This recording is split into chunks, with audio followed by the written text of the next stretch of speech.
Welcome to the Thursday edition of Take 5 for Torah. Today's June 19th. It's the 23rd of Sivan. And we are therefore discussing an element of this week's Parsha, which is Parsha Shlach.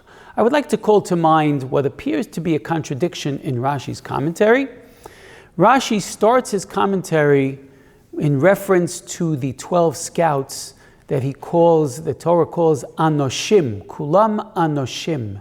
They're important men, and Rashi writes, Osa Sha'at Tzadikim Hayu. Why does the Bible use such an important word to describe these 12 men, 10 of whom committed a grievous sin very shortly? Because at this time, when the mission started, Osa Sha'a, in the very beginning, at that hour, they were still righteous men. However, a little later in the Parsha, when it says, Vayelchu vayavo'u, they went and they came, Rashi explains that extra word, Vayelchu, you either need one of those verbs, you don't need both. So why Vayelchu vayavo'u? Rashi explains exegetically that it teaches that since from the time they arrived, they were sinful, and from the time they left, they were sinful. Right? Vayavo'u in sin, Vayelchu in sin. Wait a second, Rashi, you just contradicted yourself.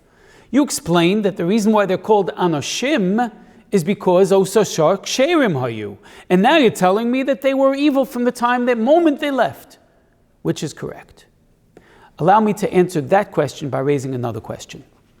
In this parsha it says that the Israelites spent 40 years in the desert, 1 year for each day of this sinful account of the scouts. They were there for 40 days scouting the land, and we spent 40 years in the desert. So 1 year per day. But wait a second. We can argue that they did not spend a full 40 years in the desert. They went into the desert on the 15th of Nisan, and they left the desert on the 10th of Nisan 40 years later, and that is a difference of 4 days. Plus, we learn in the beginning of Sefer Devarim that it was supposed to take 11 days to travel from Egypt all the way up to Israel. You can't count those days. There are 15 days difference. Right? It's 40 years minus 15 days. And maybe here is our answer.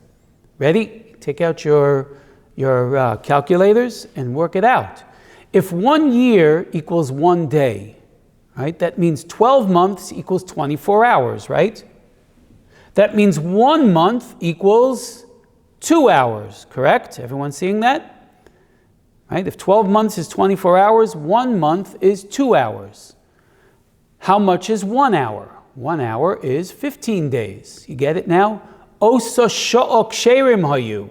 The first hour they were still righteous. And for that 1 hour, we got a reprieve of 15 days.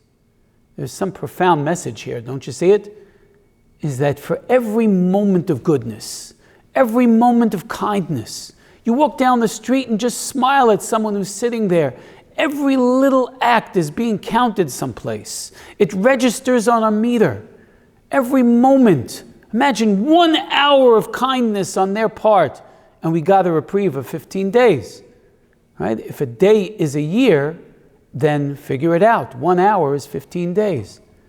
Well, that is the mathematical message, but it also answers the question that we just asked on Rashi. He is correct in both cases, because Osa Sha'a Ksherim Hayu. They were only righteous for the first hour of their mission, and by the time the mission just continued before they even arrived, you get it? Vayelchu vayavo'u. On the way, they already determined that they were going to turn aside from God's mission, and they reported as they did. So let that be a lesson for all of us to take every minute, every opportunity, even every second to spread that goodness and spread that kindness, and hopefully we'll see only good things come out of it.